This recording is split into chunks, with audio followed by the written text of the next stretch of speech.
It's Craggy's Connacht Rugby Podcast. It's a hugely disappointing podcast to do today because Connacht have, although they have qualified for the round of 16, they haven't really qualified off their own bat, really, have they, William Davis? No, they haven't. They've let a big opportunity go here this evening with an inconsistent performance that sort of backs up the inconsistencies of the last couple of seasons. You never know which Connacht are going to turn up. It was 20 minutes of awful rugby. They were 21-0 down. They got back into it. They gave themselves a chance. Dreadful start to the second half where they should have scored, having been given a very easy opportunity by a Newcastle defensive error. Newcastle go down the field and score a try. Connacht then got back into it. A hat-trick for Finlay Bealham. Yeah. Just a weird game. But in the end, they've lost the home round of 16 game. They'll be travelling away. If they got the job done this evening here, they could have managed to get 3. Obviously, they'd have to win these games, but they would have given themselves the opportunity for 3 home games in a row. The other big issue, it's a massive financial loss as well, because they would have sold out the sports ground with everybody having to pay for a ticket, because the season ticket holders would have had to pay, and it would have been sold out, I'm sure. But that's gone, and it's another night in England where you walk away going, well, that's another one marked off. Yes, Lindley, as I didn't give the score at the start, did I? Connacht losing to Newcastle. That's the sort of night it's been. Connacht losing to Newcastle, I think it was 35-21 in the end. Yes, Lindley, yet another defeat in England. What is it about this country that Connacht can't seem to get their head around? Look, I have no idea, and I don't think, obviously, they don't know either. Otherwise, they wouldn't be continuing to do this. I mean, it was so frustrating. I mean, it was a game that was theirs to win. But we do know that the position that Newcastle were in, knowing that they could qualify if they won this match, it did change, the psychology, I think, of going into this match and what Newcastle needed to do. So Newcastle came all firing. Connacht go in 3 out of 3. Yep, we've qualified. This is great. But unfortunately, they came up against a very strong, probably one of Newcastle, I think's better probably sides that they could have picked, and I just don't think they were psychologically possibly ready for it. Hugely disappointing, frustrating. I know that, just chatting to Andy Friend there, he feels exactly the same, extremely frustrated. Okay, we're going to keep this one nice and short today. So what we're going to hear now is some of the highlights from the game, a bit of the post-match audio we got for Galway Bay. Young's to go for the line, and Michael Young, the captain for Newcastle, has totally fooled the Connacht defence. A disastrous start for Connacht, a perfect start for Newcastle. Newcastle literally a half metre from the line. They're over the line, they scored a try. Oh, what a nightmare for Connacht. Out it comes from Schoolman, scoops it pass all the way from right to left. Carreras has taken on Colin Riley outside, and he's run rings around Riley and 2 other players and scored the 3rd try. Newcastle knock it on from the restart. Alex Wooten picks it up, pops it up, calls for it, go for the line. This is outrageous. Connacht haven't offered anything in this game, and they're about to score a try. They're nearly over. The ball just needs to be recycled, and it's slow ball just when they need a quick ball. They went for that extra push, but they still have it. They're inches from the line. They're now driving over. They get the touchdown. Unbelievable. Finlay Bealham gets a try. Here they go again. Awful start to the game if you've just joined us, but Connacht fighting back, looking for a second try. They're 21-7 down, and they have what I think is another advantage to play with. Bealham, will he go again with a pick and go? He's got 1 try. He's getting himself ready. He's been eyeballed by all the Newcastle defenders. Pick, go, drive. Is he over? He took a second push at it. He is. Newcastle going to attack that short side. Can they get something here? Claras gets the pass off, and they are away. Newcastle looking for a try to start second half. 1 more pass will do it, and they're in for the try. Josh Barton gets the bonus point score for Newcastle. 26 plays 14. Didn't see that coming to start the second half, because it looked like the tide and the momentum had changed. But a bad back and forth in terms of kick plays. A poor kick. Connacht caught in the short side, so sloppy. Connacht on the Newcastle line, looking for their 3rd try, and now they have the advantage. Free play, what will they do with it? A few more pick and goes, or will they go to the back line? So many options. They're going to drive over the line. Will they get the touchdown? They do. Connacht's third try, and they're back in the game again. 28 points, plays 19 now. And Finlay Beelan, we think, has a hat-trick. Connacht need to make the tackles. Hansen doesn't make it. Newcastle get in for the try. Oh, that is the worst case scenario. Newcastle 35, Connacht 21. And that is without question the lowest point of a poor season for Connacht. They have blown it here today. There's no other way of looking at it. A 14-point margin of defeat means they are now 5th seed in their pool. Tough times. Very tough times indeed. That probably summed up the whole performance. It's back to the drawing board. There's going to be questions about the team that was selected. I think the team, apart from the first 20 minutes, they played fine, but the total was after 20 minutes they were 21-0 down. You can't do that in any level of rugby. And to nearly get back just shows that a faster start would have got them done and dusted. But it's a sickening blow. There was a real opportunity here to achieve something massive, and they haven't done it. And an away round of 16 game is not going to cut it, really. We're looking at it here, William. I'll bring Alan in a second, but it looks like they're going to be going to Benetton later in the year. They're 2nd seed in the other pool. Connacht, we're talking about a team here who can't get the job done in against Newcastle. They're not a top 8 side in this competition at the moment anyways. No, it has that feel about it, all right. Benetton wouldn't particularly... There are harder games to do than Benetton. It's a place they go very regularly and play very regularly, but that's a long way off at this stage. I felt they would struggle here in this game, but they didn't struggle for the reasons that you would expect them to struggle. They actually handled the physicality after the start. They got back into it, but there's something lacking about the finishing. The try that was ruled out correctly, there was no need for that to be a forward pass. I can't explain that enough. It should never happen. You have to close that out really quickly. Alan, your first take. Yeah, a whole game turn. I know we can say we lost by 14 points and we're not good enough, but we came within. I'm not even sure he had to pass the ball. I think if he'd thrown a dummy, call forward would have run in. I think there was all he had to do was throw a dummy, and that was enough for him to get through, because he had split the defence with a beautiful dummy. He'd put himself into a beautiful position. He had choices either side, which meant if he'd just thrown a dummy, he probably would have strolled in and got the play, and that would have given them the 28 points. Would brought them into the level scores, and they probably would have kicked on and won, because they were in control of the game at that point in time. The game changes on fine margins, and Connacht haven't learned how to make those margins count for them. Yeah, you say that, Alan, but I mean that was the only chance they really created in the second half. I felt they were under the cosh throughout. It was a lovely break, but you can't keep nearly getting to the top of the mountain and not getting there. Whether he dummied it or whatever, it was the wrong decision. He got it wrong. The pass was forward. And as a 21-year-old, he'll learn from that, and he'll move on. But there isn't we don't have too many players who can play inside centre who can throw a dummy like that, unfortunately. One of them is Bundyaki, and he's not here today. Well, you could have done, yeah, but unfortunately Bundyaki has not been playing particularly well for Connacht this season. If you go back and look at some of Connacht's worst performances, Bundyaki was on the field. Well, let's put it this way then, William. Kieran Marmion, not here either. They started with Tom Farrell on the bench. They have, obviously Jack Carty picked up a knock. That's why he's not here. No Keane Prendergast though. Connacht took a chance to rotate a lot of players. Yeah, it hasn't worked. The Prendergast one is the biggest surprise for me, because he's going off to Ireland.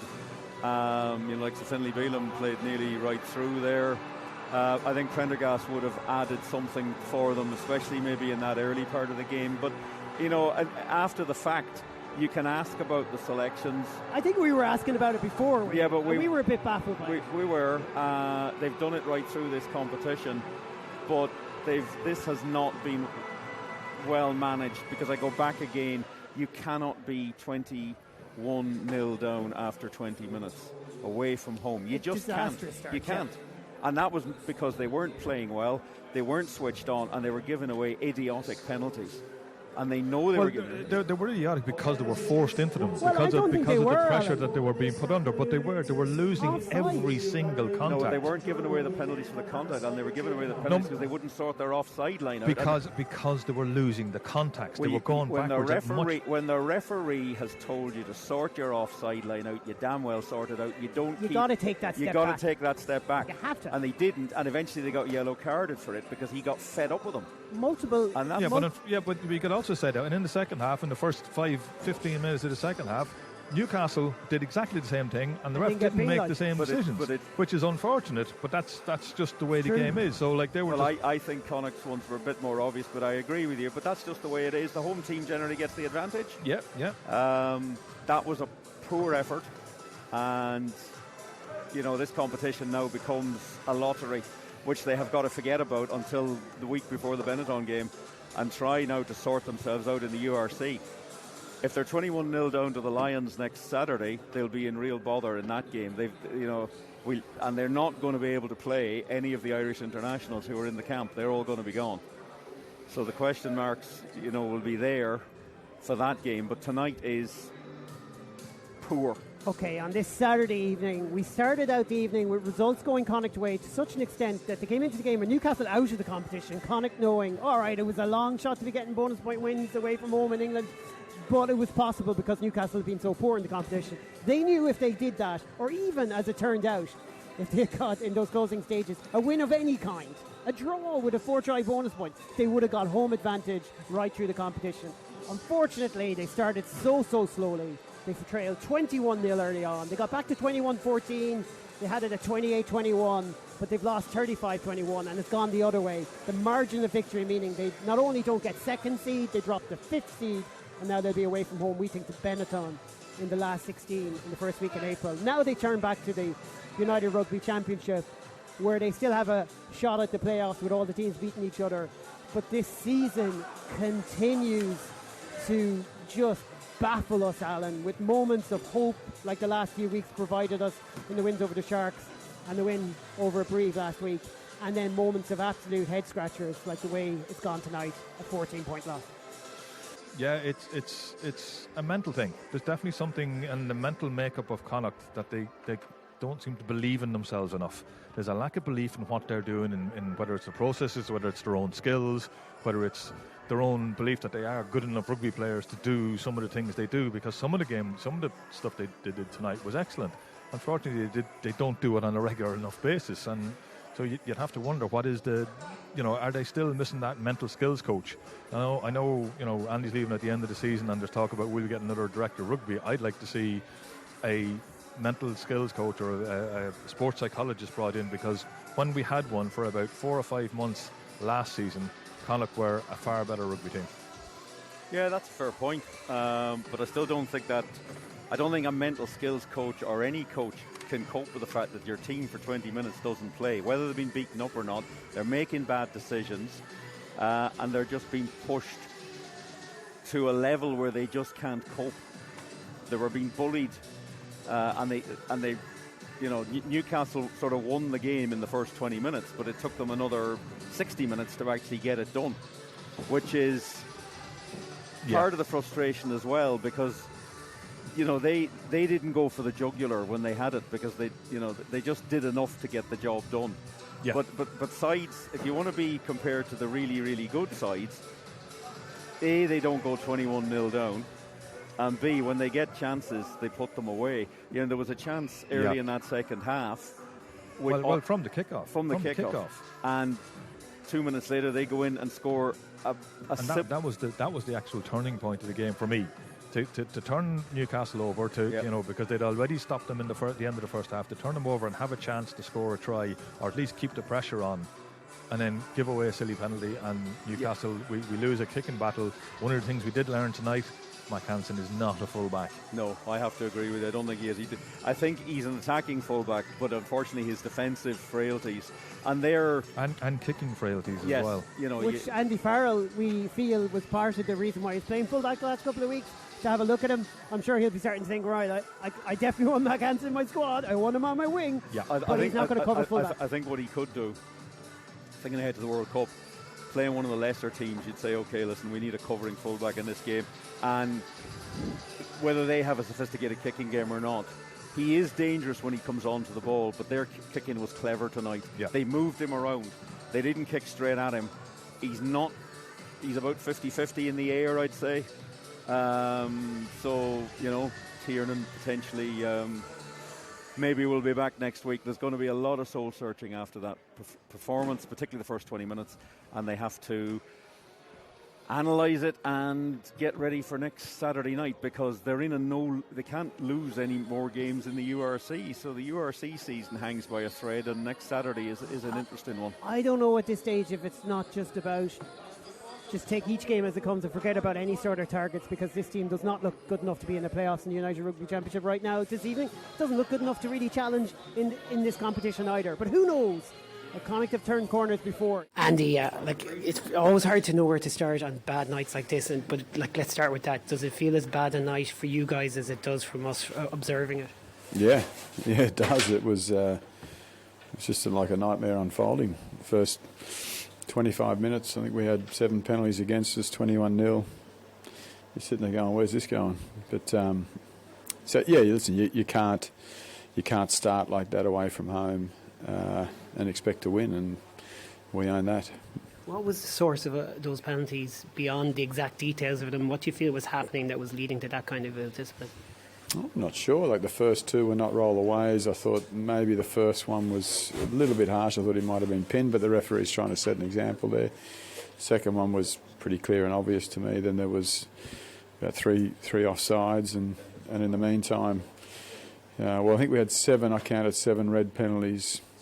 What we call red penalties, dumbass penalties, in the first 25 minutes, which led to, they scored their third try in the 18th minute. So 21-0 down, and we're still giving away penalties. How we got back in the game, it's surprising, to be honest with you, but if there's any plus, it is that fighting spirit we've got, but we've got to be more than that. This was a massive opportunity. We all know that, Rob. I mean, there's some funny results there today, and you can look at it and say, well, teams weren't interested. Well, teams were interested. Breve knocked off a Cardiff, which you never thought was going to happen. Newcastle Glasgow draw to Bath. We've come over here and lost. It is still it's a tough competition, but we had a brilliant opportunity to get ourselves a home quarter, and it looks like we haven't done that now. Mentally, is it kind of something that's coming up time and time again? Connacht seem to get themselves into a real muddle in games. The things start going against them, heads seem to drop. Are you noticing that, or would you push back against that? Well, there's an interesting conversation amongst the players downstairs there, which won't be solved tonight. But they're trying to talk that through at the moment and saying, well, what is going on, and where were our heads, and we need to be better. Listen, you've got to pay a compliment to Newcastle. They came out and they were on it from the off. They put us under pressure. But to me, we just piggybacked them in that first half. I don't think it's a theme, Rob. I think the last couple of weeks we've shown real resilience in that area. Tonight we didn't. We got on the back foot, and we earned the wrath of the referee early, but that was our own doing. But he could only see us in that first little period. It then did flip just before half time. I thought at the start of the second half we had a brilliant opportunity just to put them away. We get the ball off the restart, and we should have been playing on top. We start pulling out the back, and 2 minutes later they're scoring at the other end. So that was another really disappointing piece, because if we score there, it's a 21 all, and now it's real game on with about 38 minutes to go, but we didn't. So yeah, very frustrating, mate. It has to be asked. You've left a few players at home that could have started: Marmion, Prendergast, Aki. What's your thinking in terms of selection? You've rotated a lot in this competition. Did it cost Connacht tonight? No, Prendergast was injured, so we that was a late injury. He was meant to be coming. No, listen, I think we picked the team that we thought was good enough to win. Hindsight's a wonderful thing, but I think the boys that earned selection tonight were warranted for selection. Of course, we can look at that now and say, do we wish some of them would have been better tonight? Do they wish they could have been better? Yeah, of course we do, but I'm okay with our selection. What's the major learning from this, do you think, for you as a squad? Well, again, I think there was to me, there was just too many individual errors out there tonight. So there's learnings there. There's also learnings as a team. And that's the conversation was had downstairs there. The talk that's on the field there, and how are they rallying and how are they getting on to the next job. So there's always learnings in those, Lenny. But every loss you're going to get learnings, and we'll make sure we find the right ones and move forward from that. Do you think there was any element of taking this game for granted because Newcastle were without a win, you were on 3 wins? No, when you saw the Newcastle team, not at all.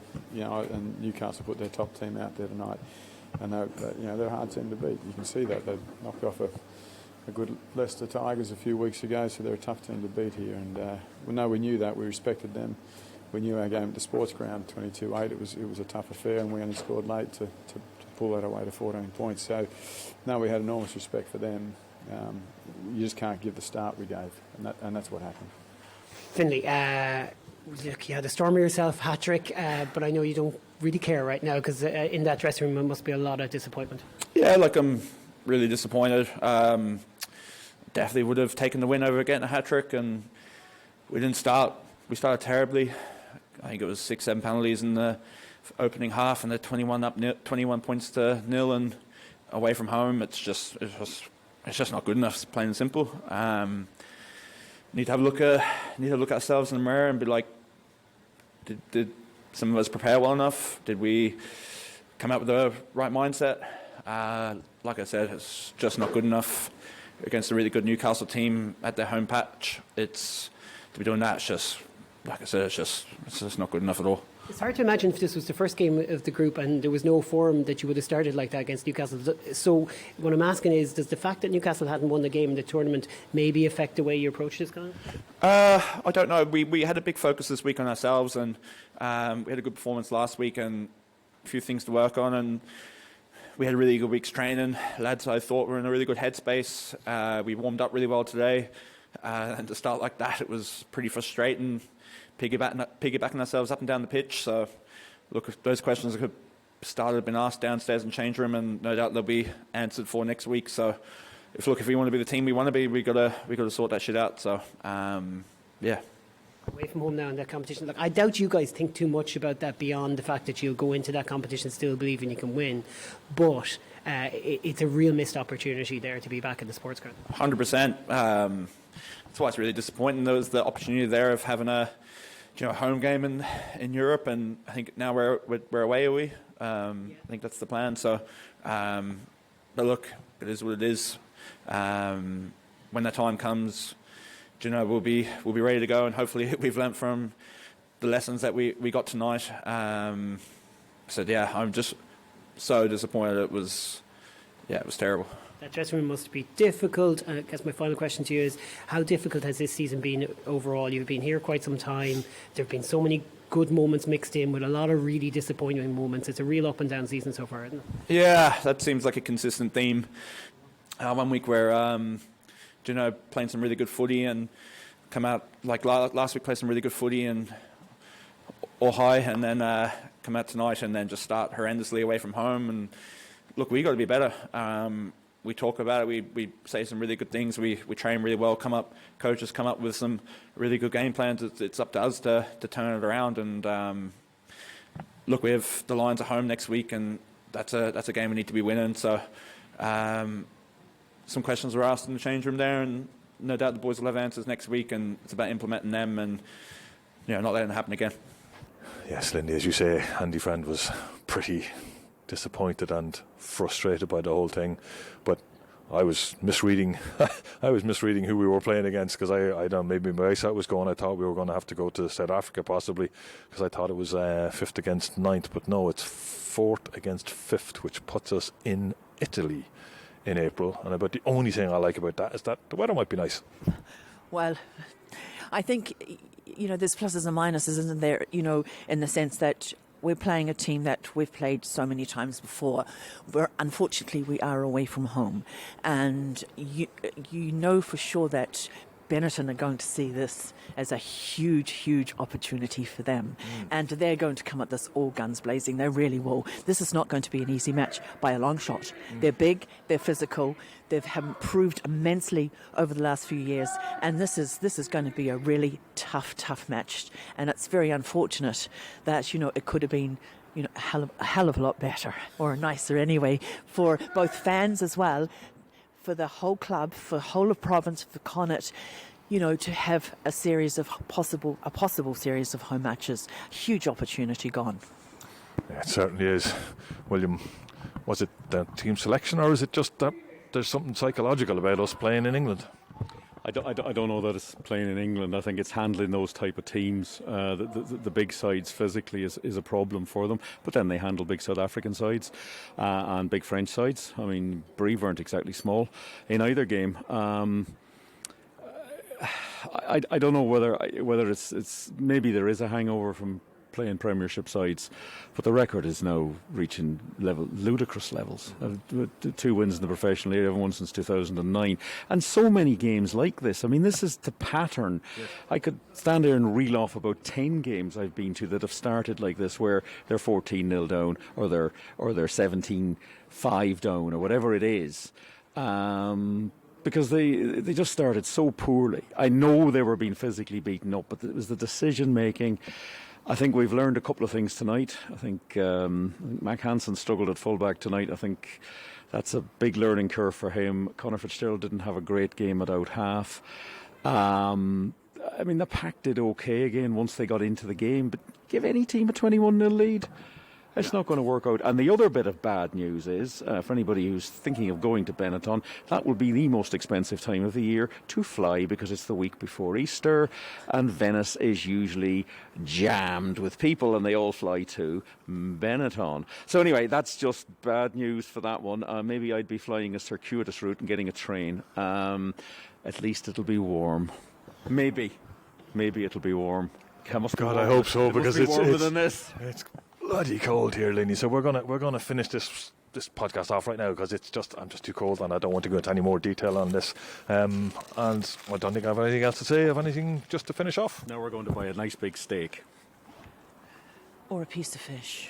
I don't think they do fish in this restaurant. Then next time I'll do the choosing. No, listen, look, honestly, I suppose it's just another one of these learning curves that Connacht have to go through. It is frustrating. It's very, and I do feel for Andy Friend in his last season, who had, and it's not over yet though, who had high hopes of getting through this competition, because there was a real possibility that this was an opportunity for Connacht to really win a trophy, which would be the perfect ideal send-off for Andy Friend. They've just made it a hell of a lot harder for themselves. Doesn't mean to say it's not going to happen. And I think there has to be, and I'm sure there will be, a reaction from this. I hope so, because the only little tiny silver lining on this is if they did manage to win in Benetton, they would have a home quarter-final. So there is something in there, but I'm just really grasping at straws there. Look, Benetton, at least they know who they're playing, and they're not going to South Africa, and they've played there plenty of times. Benetton are a good side at home, and they'll take this very seriously as well, very seriously. But that's a long way off. I'll tell you, April, whatever it is, April the 3rd seems a lot, or 2nd, or whatever the hell it is. Seems a long, long way away. It's time to go now, Alan. It is. We're going to wrap it up, and we'll have more detailed analysis during the week. So this one goes out free. So to everybody, if you want to hear what we really think and all the when we got into the detail of this defeat, we'll be doing it on our midweek podcast. You can join us on patreon.com/Craggy Rugby if you want to hear those thoughts. That's it. Bye, folks. Loose, cut it loose. Break out or nothing changes. Sad and confused.